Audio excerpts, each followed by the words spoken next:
England में sex बेचने का कानून और 70 साल की बूढ़ी औरत। जर्मनी में अफगानिस्तान के बंदे की शर्मनाक कार्रवाई। पंजाब में गाड़ियां धोने के ऊपर पाबंदी। फेसबुक के मालिक को फांसी की धमकी और एक हाथ की कहानी।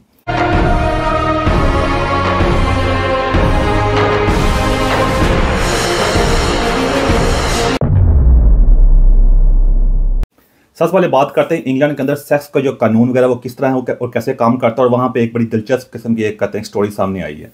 इंग्लैंड के अंदर वैसे सेक्स के जो जो ट्रेड है, जो सेक्स बेचते हैं, जो औरतें वगैरह करती हैं, जिसे आप कहते हैं सेक्स ट्रेड भी कह सकते हैं, जो प्रोस्टिट्यूशन होती है, उसकी मुकम्मल तौर पर जाता है और लीगली तौर पर ठीक है, लेकिन उसके ऊपर उन्होंने थोड़े से कानून रखे हुए हैं। वो कानून क्या होता है आपको सर बता देता हूँ मैं आपको।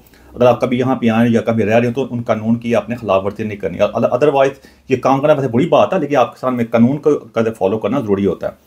उस कानून के मुताबिक ये कि सेक्स को बेचने पे के ऊपर कहते हैं पाबंदी नहीं है, लेकिन उसको आप कहते हैं गली के अंदर यानी स्ट्रीट के ऊपर जाके अपने आप को सेक्स की सर्विसेज को प्रोवाइड नहीं कर सकते। सेक्स की एडवर्टाइजमेंट भी नहीं कर सकते और ब्रोथल भी नहीं खोल सकते। ब्रोथल कहते हैं जिसे कहते हैं हम अपनी जुबान में कोठा वगैरह कहते हैं, वो खोलने की इजाज़त भी नहीं है। किसी को आप सेक्स को बेचने के ऊपर मजबूर भी नहीं कर सकते और किसी को फोर्सफुली पैसे दे के भी आप उसके साथ सेक्स की सर्विसेज नहीं ले सकते। ये 4-5 असूल रखे हुए हैं कि इसको सामने रख के इसके अलावा आप यहाँ पे सेक्स वगैरह बेच सकते हैं, इसके ऊपर कोई इतनी खास पाबंदी नहीं है। उसके साथ साथ जो बड़ी दिलचस्प इंग्लैंड के अंदर कहानी पेश आई है, वो एक 70 साल की कहते हैं ग्रैनी है। ग्रैनी भी कह सकते हैं, ग्रैंड माँ कहते हैं, या नानी दादी वगैरह है। तो उसने अपनी स्टोरी बताई कि वो 40 साल तक उसने सेक्स वगैरह नहीं किया था। वो चर्च के अंदर अपनी फैसिलिटी देती होती थी। वह शादीशुदा नहीं थी, अपनी सारी ज़िंदगी उसने चर्च के अंदर गुजारी, लेकिन उसने कहा कि ज़िंदगी उसकी बिल्कुल बोर थी, बिल्कुल नाखुशगवार ज़िंदगी आई थी। उसके बाद उसकी ज़िंदगी में 40 साल वो उसने चर्च का बिल्कुल छोड़ दिया। अपनी उस लाइफ को उसने ज़िंदगी को उसने खुदा हाफिज़ कहा और उसको चांस मिला एक जगह एक बंदे से मिलने का। फर्स्ट टाइम उसको सेक्स करने का किसी का मौका मिला। उसने कहा ये बड़ी बड़ी ज़बरदस्त बात है। फिर उसके बाद उसने इसके 2-4 इस तरह के तजर्बात और भी किए और एक बंदे ने उसको कहा तुम तो बहुत ज़बरदस्त है, बड़ी अच्छी हो, तुम क्यों नहीं अपनी जो सर्विसेज जो हैं इसके लिए पैसे क्यों नहीं कमा लेती तुम। तो उसको ज़हन में का आइडिया आया, तो उसने आहिस्ता आहिस्ता भी पैसे चार्ज करना शुरू कर दिए। तो अब वो क्या है कहते हैं जो भी सर्विसेज वगैरह देती है वो पैसे वगैरह चार्ज करती है। उसके जो ग्राहक हैं जो उसके सर्विसेज वगैरह लेते हैं उनकी उम्र 18 साल से लेके तो 50 साल वाले बंदे भी शामिल हैं, सब बंदे शामिल हैं। उसकी सर्विसेज से बड़े खुश हैं। वो जो है एक महीने का कम से कम 3000 पाउंड जो कमा रही है, जो मेरे लगभग बनते हैं आप कहते हैं $4,000 से $5,000 वगैरह बन जाते हैं। उसने अपनी जो घर की मॉर्गेज वगैरह है, यानी जो गाड़ी को जो आप जो किस्तें पे करते हैं बैंक को मुकम्मल तौर पर सारी पे कर दी हैं। घर उसका बिल्कुल फ्री हो गया, आराम से ज़िंदगी गुजार सकती है, अभी वो पैसे बना रही है। तो ये आपके सामने थोड़ा सा दिलचस्प थोड़ा वाक़या में लेके आया हूँ। उसके अलावा जर्मनी का शहर है म्यूनिख, उसके अंदर बहुत ही शर्मनाक वाक़या पेश आया। वहाँ का अफगानी जो रिफ्यूजी है था, जो असालम सीकर था, जिसे हम अपनी ज़बान में पनाह गज़ीन कहते हैं, उसने एक जो गाड़ी जो है थी उसको बहुत तेज़ी से चला कर जो क्राउड रहता, जो लोग जा रहे थे वहाँ पे उनके ऊपर चढ़ा दिया, जिसकी वजह से 40 बंदे जख्मी हुए हैं। 2 बंदे जो हैं बड़ी क्रिटिकल सिचुएशन में हैं, यानी वो ज़िंदगी मौत की कश्मकश के अंदर है। इस बंदे का जो सालम जो है था वो 2016 के अंदर रिजेक्ट हो चुका हुआ था, लेकिन फिर भी इसको इंसानी हकूक़ की बुनियाद के ऊपर उसकी जो कहते हैं जो रिजेक्शन हुई थी उसको उन्हें सस्पेंड कर दिया हुआ था और 2016 से लेकर अभी तक वो सस्पेंशन के ऊपर चल रहा था। और वैसे इसके ऊपर काफ़ी इल्ज़ाम थे, कहते हैं ड्रग वगैरह बेचने के ऊपर और चोरियाँ वगैरह करने के ऊपर। पुलिस को इसके बारे में सब कुछ पता था। वैसे मुझे अफसोस से करना पड़ेगा, ये जो अफगानी जो बड़े बेशर्म किस्म के लोग हैं ज़्यादातर जो हैं, क्योंकि ये पत्थर के दौर से आए हुए हैं। ये मैं बार बार कह चुका हूँ, इसके बारे में बात कर चुका हूँ कि जो मगरब है ना, ये वेस्ट है, यूरोप वगैरह, अमेरिका, कनाडा वगैरह, ये अपनी ही जो कुछ उन्होंने जो बीज बोया हुआ है ना उसी का ये फल खा रहे हैं। यहाँ पे ना ज़बरदस्त माहौल बनाया हुआ था, जाकर सब कुछ ठीक किया था। ये जब इस तरह के लोग लेके आएंगे, सिर्फ अफगानिस्तान तो नहीं, जब आप अफ्रीका से हमारे मुल्क से भी जहाँ से मर्जी लेके आएंगे, ये पत्थर के दौर के लोग हैं। ये कभी भी इंसानी को समझ नहीं सकते, इनके कानून कभी भी इनको फॉलो नहीं करेंगे। इनके ज़हन जो है वैसे पक्के हुए हैं जाहल तरीके से, ये कभी भी चेंज नहीं हो सकते और ये उसी के प्राइस पे कर रहे हैं। इसलिए ये मैं एक तरफ से मुझे बहुत अफसोस की बात है और दूसरा यूरोप वाले जो है ना अपने मुल्क को अपने हाथ से तबाह कर रहे हैं, बल्कि तबाह हो गए हुए हैं। अब देखा जाए जब जो कुछ इसने किया बड़ा इस्लाम के नाम के ऊपर, जब ये ड्रग बेचता था जाके अपनी, जब जो कहते हैं गैर कानूनी काम करता, चोरियाँ करता, उस वक्त इनको इस्लाम याद नहीं आता। जब ये 2 नंबरियाँ करे तो उसको इस्लाम याद नहीं आता। रातों रात इनको ना इस्लाम याद आ जाता है और इसी कन्फ्यूजन और मुनाफिकत की वजह से आज आप पूरी दुनिया देख सकते हैं कि हमारी क्या टके की इज्जत नहीं है। जब बेशक अफगानी हो, कोई मर्जी हो, कोई बात नहीं, सिर्फ हमारी सिर्फ नारे रह गए। एक भी चीज़ आज तक हम याद नहीं कर सके। इस बारे में लंबी बात कर मैं बात करना नहीं चाहता।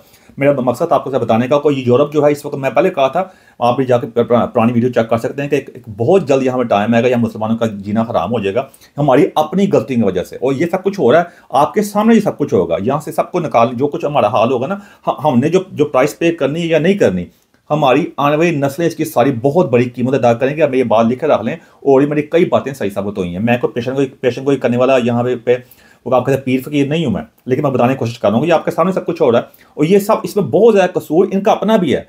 वहाँ जगह पंगे लेते हैं, फिर उन्हीं लोगों को जो बिल्कुल कहते हैं पत्थर के दौड़ के लोग उनको अपने मुल्क में ले आते हैं, अपने लोगों के साथ। ये जुल्म है इनके अपनी कौम के साथ, तो ये इसको बर्दाश्त करें। फिर आप देखा जाए तो ये अपने जो मैंने पहले कहा, अपना जो बीज बोया हुआ ना, ये वही फल खा रहे हैं।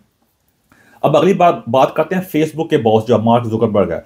उसने रिसेंटली एक पॉडकास्ट में इंटरव्यू दिया, तो बड़ा उसने इंकशाफ किया कि फेसबुक पे किसी ने हमारे नबी सल्लल्लाहु अलैहि वसल्लम के बारे में कोई पोस्ट लगाई थी, कोई ऐसे बड़ी गलत बुरा बात की थी, कोई कार्टून कोई तस्वीर का की थी। उस बात के ऊपर कहता है कि किसी ने मुझे फांसी कहते हैं प्रोसिक्यूट करने की, यानी कहते हैं उसने कहा फांसी वगैरह देने की, कहते हैं अदालत में ले जाकर उसको देने की धमकी वगैरह दी, तो मार दिया जाएगा, ये है वो है। कहता मैं बड़ा हैरान हो रहा था इस बात के ऊपर। डिफरेंट कल्चर है वहाँ पे इस तरह की बात है, लेकिन मेरा इस बात को वैसे पाकिस्तान जाने का कोई प्रोग्राम नहीं, कोई इरादा नहीं है। यानी इस बात को मेरी ऑलरेडी टिकटॉक पर वीडियो मौजूद है। मेरा कहने की कोशिश ये है कि हम किस मकाम पे गिरे हुए हैं, अपने मुल्क को बदनाम कर रहे हैं, मज़हब को बदनाम कर रहे हैं। सबसे बड़ी बात है, अगर भाईजान आपको इतराज़ है, बिल्कुल मैं तो यार इतनी फेसबुक इस्तेमाल को नहीं करता वगैरह वगैरह, अगर आपको पता है कि वहाँ इस तरह का मवाद इस तरह का है, आप फेसबुक ना इस्तेमाल करें। भाईजान आप इतने सच्चे आशिक रसूल हैं। मतलब बात है कि बात अमल से बनती है ज़िंदगी, जन्नत भी जहन्नम भी। आप हमारे नबी सल्लल्लाहु अलैहि वसल्लम की तालीमात को, इस्लाम की तालीमात को टके टोकरी कर रहे हैं, यही वजह हमारी सिर्फ बातें और नारे। ये वही लोग हैं जो बेशरम किस्म के लोग होते हैं, जो डिफरेंट किस्म की पोस्ट के अंदर जो ऊपर से गंदी पोस्ट होती हैं, गाने वाली होती है, जो मर्जी होती हैं, नीचे लिख रहे होते हैं कौन हमारे नबी सल्लल्लाहु अलैहि वसल्लम से मोहब्बत करता है, और इस तरह की बातें लिख रहे होते हैं जाके, और सिर्फ लाइक्स देने के लिए। ये चक्कर है भाई। और जितने भी उलमा कराम जो हैं, तारक जमील से लेकर वो TLP, सबके फेसबुक पे अकाउंट है, पैसे बना रहे हैं, व्यूज़ ले रहे हैं, सब ये काम कर रहे हैं। अच्छा, उस वक्त इनको इस्लाम याद नहीं आता, कोई गैरत याद नहीं आती। हमारी मस्जिदों के इसमें जो बच्चों के साथ होता है, जो हाफ़िज़ कुरान करते हैं, कुरान सब कुछ मौजूद है ना, वहाँ पे इनको कोई चीज़ इस्लाम याद नहीं आ रहा होता, कोई नहीं बोलता। जिससे इस चक्कर के दो सारी कौम को ने मुझे अफसोस से कहना पड़ेगा, हमारे ताकतवर हजरात हैं, मजहबी नशाई कौम बना दिया हुआ है। और जो बंदा नशे में होता है ना, वो उससे आप जो आम बात तो नहीं कर सकते, वो नशे की हालत में ऐसी हरकतें हो रही होती हैं। ये कोई नशा कोई भी हो सकता है, और ये मजहबी तौर पर दुनिया की तारीख में ऐसी नशाई कौम मजहबी नहीं आई होगी। अफसोस का मकाम है भाईजान, हमारी आने वाली नस्लें कभी माफ़ नहीं करेंगी। ये सब कुछ हमारे सामने हो रहा है। मुनाफत की बात है भाईजान, आप फेसबुक इस्तेमाल करना बंद कर दे, अपनी कोई चीज़ बना लें। मैं अक्सर कहता पलना टेरा तो कर दी मेला, ये साहब हो गया हुआ। अब अगली बात करते हैं, कहते हैं पंजाब के अंदर जो हाई कोर्ट वगैरह का हुक्म वगैरह आया है कि जो गाड़ियों वगैरह इस्तेमाल होती, गाड़ियों को हम धोते हैं, गलियों के अंदर एक गंद वगैरह बहुत पड़ता है, पानी बहुत ज़ाया होता है, कि पानी की बहुत कमी हुई है। अराउंड 42%, अगर मैं गलत नहीं कह रहा, 42%, बिल्कुल 42% बारिशें या 42% बारिशें जो है पिछले साल में मुकाबले में बहुत कम हुई हैं, जिसकी वजह से पानी की किल्लत है। तो उन्होंने घर पर जो कहते हैं आप गाड़ी वगैरह धोते हैं, उस पर पाबंदी लगाई है। जो ऐसा करेगा उसको 10,000 रुपया जुर्माना होगा। उसके अलावा जो सर्विस स्टेशन है जहाँ पे आप गाड़ियाँ वगैरह धुलवा सकते हो, उनको भी कहा कि आप रिसाइकल पानी इस्तेमाल करें। ये नहीं ये फ्रेश पानी नल के साथ था, वो नहीं, आप रिसाइकल पानी इस्तेमाल करें। उसके ऊपर वो लोग कह रहे हैं कि हमारे इतने पैसे नहीं है रिसाइकल का प्लान लगाने के लिए, हुकूमत हमारी हेल्प करे। हमारी हुकूमतें बस यही फिर बातें करी जाती हैं, वो कोर्ट हुक्म देती है, ये अपनी तरह हुक्मनामा जारी कर देते हैं।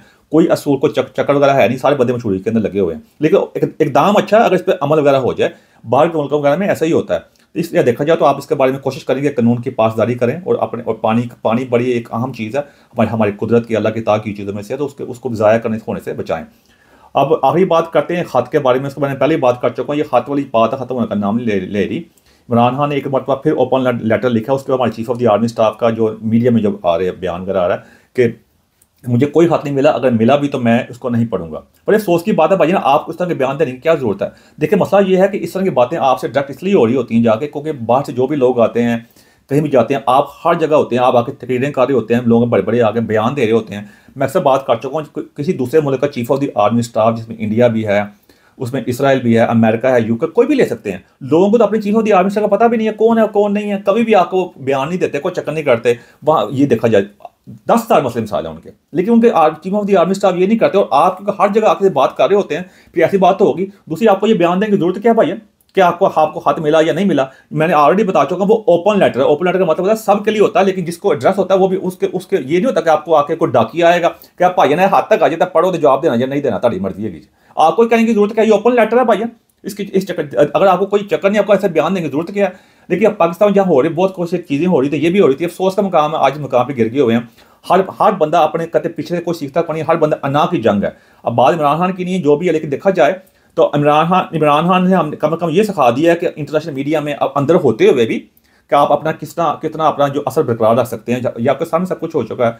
एंड होगा मेरी कैसी बात, जब क्वेश्चन लगी हो समाज चाहता हूँ मैं। Thank you very much.